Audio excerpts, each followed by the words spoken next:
సంగారెడ్డి జిల్లాలో ఇంటర్మీడియట్ పరీక్షలు మొదటి రోజు ప్రశాంతంగా ముగిశాయి. జిల్లాలోని 54 సెంటర్లలో 34,614 మంది ఇంటర్ విద్యార్థులు పరీక్షలు రాశారు. సంగారెడ్డిలోని బాయ్స్ జూనియర్ కళాశాల పరీక్షా కేంద్రాన్ని కలెక్టర్ తనిఖీ చేశారు. పరీక్షా కేంద్రాల వద్ద 144 సెక్షన్ అమల్లో ఉందని కలెక్టర్ తెలిపారు.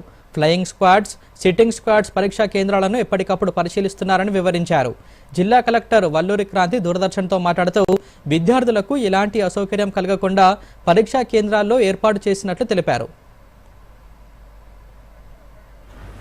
ఇంటర్మీడియట్ పబ్లిక్ ఎగ్జామ్స్ సంబంధించి 54 సెంటర్స్ ఏర్పాటు చేయడం జరిగింది.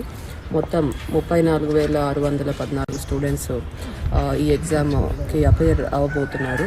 అన్ని సెంటర్స్లో కూడా ఎగ్జామ్ అన్నది ప్రశాంత వాతావరణంలో నడుస్తూ ఉన్నది.